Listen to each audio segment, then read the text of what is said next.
Welcome to GovSpend. GovSpend is a website that allows you to understand what government has bought in the past and what it is planning to buy in the future.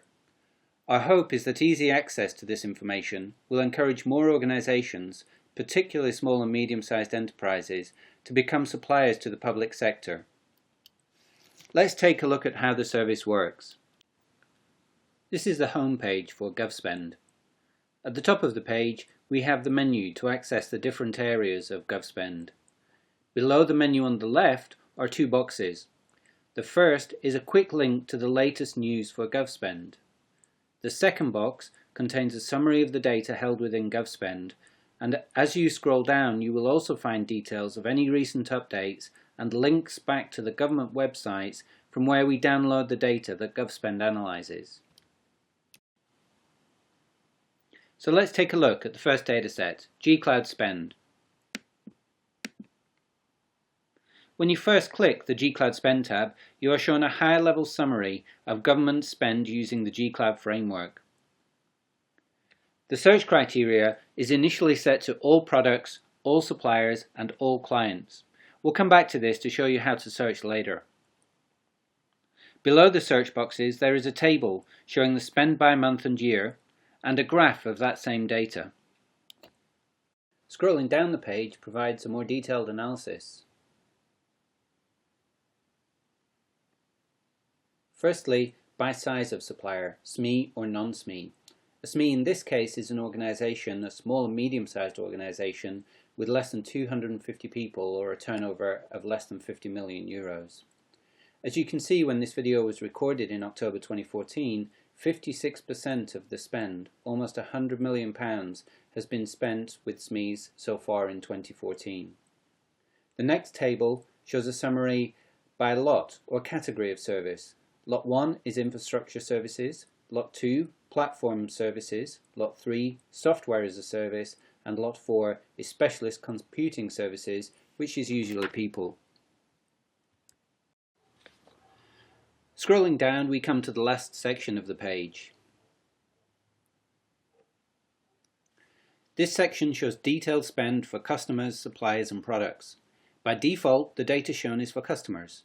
Clicking one of these two buttons will change the table to show the detail for suppliers or for products. The table can be ranked in different ways using these buttons, and using the sector buttons you can filter the data by the sectors you are interested in.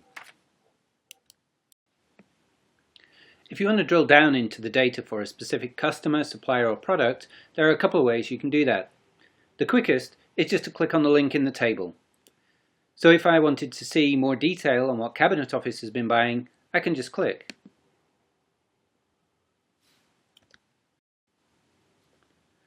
When you click on the link in the table, GovSpend automatically fills in the search criteria for you. You can see that here. Now all of the data in tables is filtered to just be Cabinet Office. At the top we have the monthly spend and the graph, then the summary by SME or non-SME, the summary by lot or category of service, and then the details of what Cabinet Office has purchased. Currently the table is ranked by total. If I was interested in different services I could rank it using one of the other columns, or if I was interested in seeing who was supplying the Cabinet Office I could click on the suppliers button. If you are a new supplier to government and are wondering who in the public sector might buy your services, GovSpend can help. For example, if you provide testing services and want to find out who is buying those services, just enter test in the product box and click search.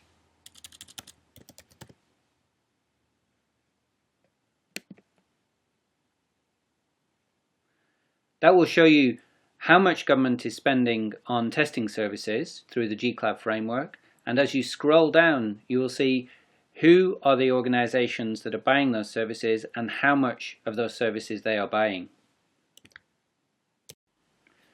The searches can also be combined. So if I wanted to see how much testing services the Cabinet Office was buying, I could enter test in the product box and cabinet in the client checkbox.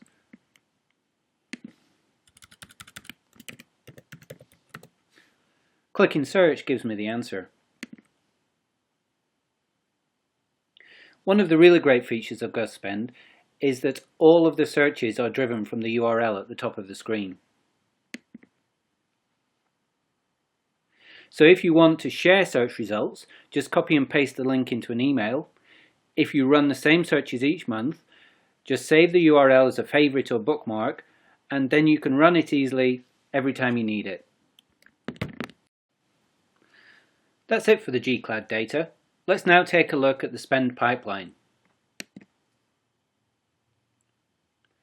The first page shows you a summary for all opportunities in the pipeline, and also the summary broken down by category. You can rank this table by organization name and also by primary CPV code. CPV code is a classification system that maps tender opportunities to business terms. The More Info tab above explains how CPV codes work. To find data that is relevant to you, you can either use the search box or just click on the title of the category of an opportunity which makes sense for your business. When you search or click on a category, two new tables are added to the screen.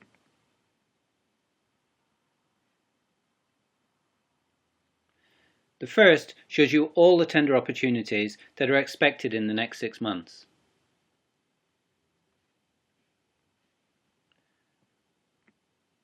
The second table shows you all opportunities in the pipeline based on the search or category you selected. Clicking on the opportunity title will take you directly to Government's Contracts Finder system, where you can find further information on that opportunity, including whom to contact.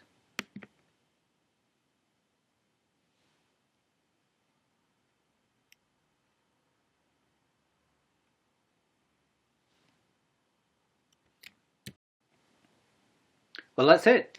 Thank you for watching this video. I hope GovSpend is helpful to you, and if you have any suggestions as to how we can improve the service, please send them via email to support@govspend.org.uk.